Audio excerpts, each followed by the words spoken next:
Elden Ring Shadow of the Erdtree does bring a couple of new interesting weapons, and especially a couple of new bleed weapons, which we are covering in this video. And we're talking about the top 5 best bleed weapons we can get in the game and also their locations. So you don't really need to click another video to get this weapon. So everything will be covered in this video. Starting off first, we have the Blood Great Katana. I put this weapon on bleed, so it does have a higher bleed damage because we're mainly focusing on arcane and we're using Raksha Grace armor. That's just in general because it's the best armor in the game because it boosts our attack. For this specific build, we are using the typical things for bleed builds. Later with other weapons, we are also changing that a bit, so we have a bit more interesting variety. But also in terms of gameplay, if we have normal attacks, the weapon is fine. It is like a big normal greatsword. But what it does makes it a bit more interesting is that it's a great weapon. We can ingest this bleed, and also the Ash of War is actually quite interesting. The good thing about this weapon, we can include different Ashes of War because it's an infusible weapon compared to the Rakshaka, I think, Great Katana as well. This is combining and bringing together the weapon and the armor.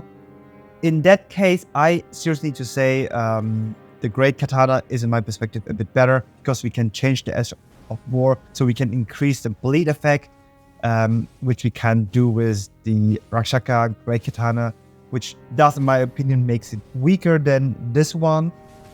It does have a good moveset, but yeah, in my opinion, the Great Katana does have more versatility and makes the weapon better.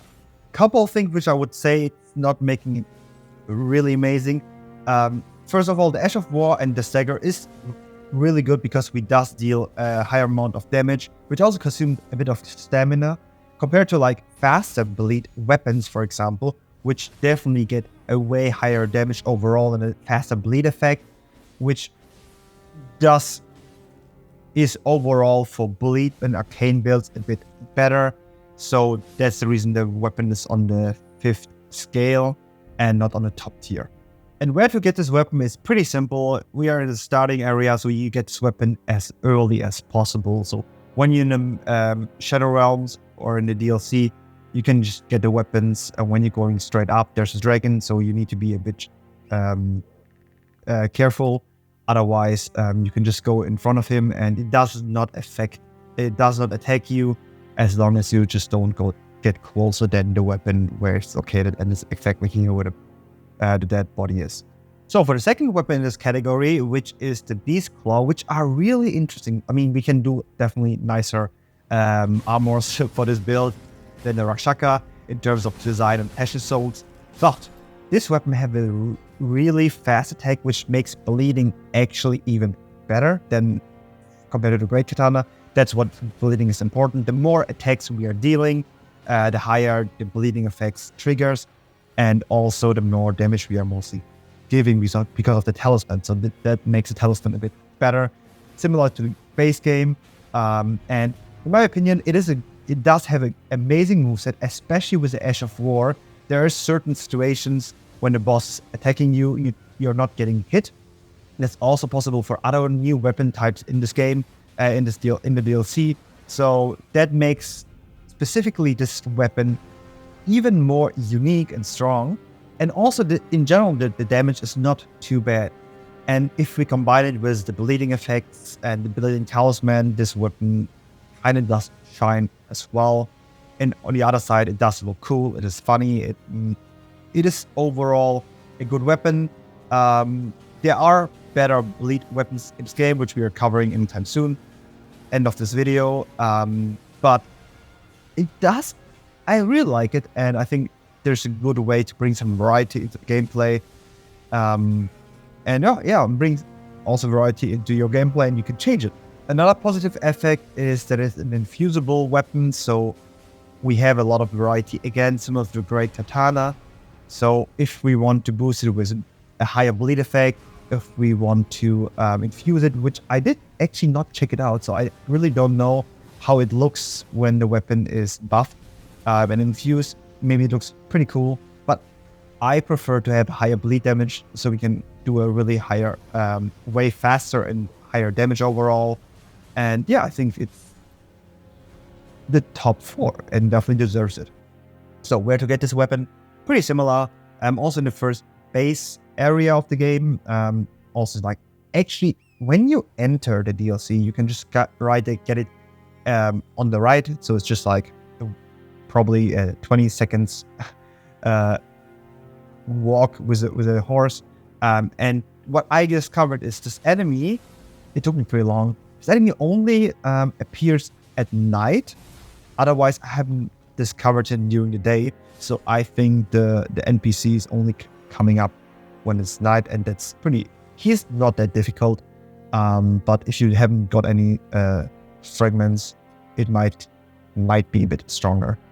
And yeah, the short notice to instant gaming, where you get the cheapest keys available on the entire internet, even up to 90%. And also Elden Ring is included. You can get the newest games for PlayStation, PS5 and Xbox. And instant gaming does have the cheapest keys available in the entire internet. I was really looking for all the keys, and instant gaming provides the cheapest ones at all. And also straight from the reseller, so you don't need to worry that you're not receiving. And if you haven't played Elden Ring at all, or specifically the DLC, you can do it down in the description, follow the link, and then you can purchase over there. And also on Trustpilot, we have over 700,000 reviews with 4.7, and all the keys are straight from the reseller, so you don't need to worry at all. So thank you very much, Instant Gaming, for sponsoring this video, and back to the gameplay. The third weapon on this list is really interesting. It's Dane's Blood Footwork. It does not only have a really interesting moveset, and also we can use another talisman, the Shattered Stone Talisman, which really raises the potency of the kicking and fighting, which is really interesting. And I think it looks great, and it's actually stronger than expected. So we can really be creative actually, and also in terms of the armor and the passion. So that's the reason also it puts third on the list, because it is similar than the Beast Claw. But we can have another talisman which also boosts the damage specifically for this weapon category. And not only in terms of the nice movement, it also does have a good stagger. I sadly don't really know how much it is, but in terms of the gameplay, it seems pretty good, and especially fighting against the Black Knights, it does deal a significant damage, which is actually really nice. I mean, if we're using Dane's armor, which does not really have a big physical protection, the moveset looks a bit cooler just because everything is kind of like flying and floating around. I would recommend it to have a bit of better physical defense. I'm not a big fan of like using light armor, just because in my opinion, it feels like we get double of the damage. But in terms of the style, it doesn't look great. And also the weapon is infusible, as the most bleed weapons are. And I think that makes bleed generally super overpowered. And I also think, in my perspective, after playing a lot of hours already, finishing the DLC as well, after I think it took me 4 days to finish the DLC, bleed is still, in my perspective, the strongest one. I mean, there's other types of builds we can do which are insanely strong, like literally insane, which we do even sometimes 30,000 damage. And I feel like it's the kind of like new one-shot build. I'm not sure if it gets nerfed and what is getting nerfed, but we can do actually with every weapon category insanely amount of damage, and just overall, bleed is still the best in Elden Ring. Yeah, and also when we are, for example, fighting the beard like that right now here, we are dealing like 5,000, 6,000 damages in like one combo, which is pretty good. And as I mentioned before, it is a lot of fun playing it, and also testing all the things out, having the bleed effects does work pretty great. So highly recommend it, and that's even get it on place serve. And it's pretty simple how to get it. We just need to travel to this location. I sadly don't know how it calls right now, but then there's Dane, and we can fight against him and offer him to battle, and then that's how we get his armor set and his weapon. So coming to the second place, which is the Blood Backhand Blade, which we all know from the trailers and from the gameplay in the beginning. And it does not only look unique, it is also actually pretty strong. So it actually does work like a double sword Ushikatana, just with a background and a different, more interesting Ash of War. The good thing about the Ash of War, you can kind of like dodge attacks from enemies, like from bosses or something. And we have an extremely high bleed effect again. And it's also infusible as most bleed weapons, which does makes it really important. Because if you don't have a chance to infuse a weapon in terms of bleed, it doesn't have like it does stop at a specific blood loss level. And for all of that, we can infuse them with bleeding or with occult. So we does have an insanely amount of damage. We can also change the scaling. With occult, we can increase in S scaling. With bleed in general, we can achieve like, I think it's like sometimes B or between C and A most of the time. But the most important thing is that we just deal a higher damage. So for how we're getting this weapon, similar to the starting point, we're just going all away from the left, and there's like a small area, and we can just get it here right now. And for the first place is the Bloodfiend's Blood Arm. It is probably one of the most overpowered weapons in the game, and we can use it also in terms of the similar effects, but I would recommend to use different talismans to make the weapon a bit more suitable to their unique style. So I use still the Blood Exaltation, the double-hand sword, and the stronger attack. And the good thing is, I mean, the damage in general per hit is insane. And as the third hit happens, we are getting the blood loss. And this weapon does have a 200 or over 200 blood loss. I'm not sure if it's a mistake and it's gonna fix and nerfed anytime soon, but that makes the weapon insane. And I think there's like a lot of like one-shots built right now around this weapon, and also the chances of putting different Ashes of War, leveling up the blood loss, infusing this weapon, and the stagger effect as well, plus the bleeding, like the significant, extremely high blood loss with I think 212 or something, makes it insane. And also, if you didn't know how to finish these enemies in the Abyss Woods, you just need to parry their attack, which is not that easy, and then we also can hit them mostly in one-shots, and that's the only way we can kill them. And to get this weapon, it is also early in the game. We just need to travel from close to the fortress, a small path through.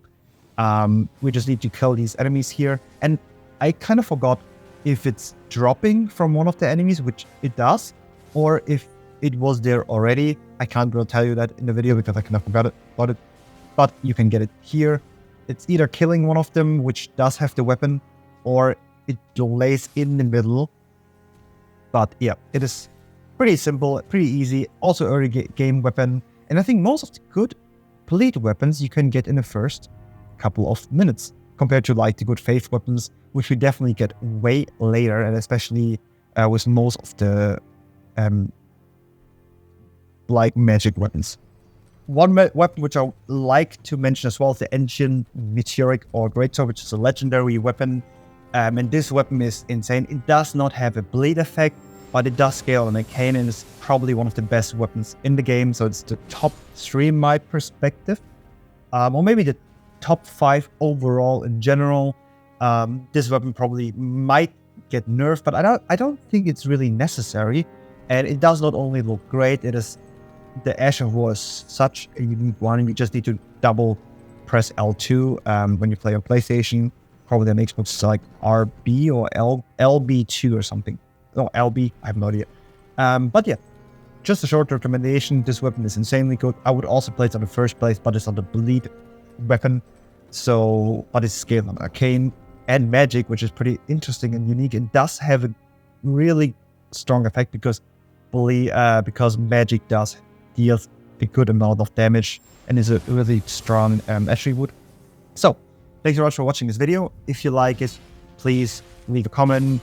Please give me feedback whatsoever. Thank you very much for watching this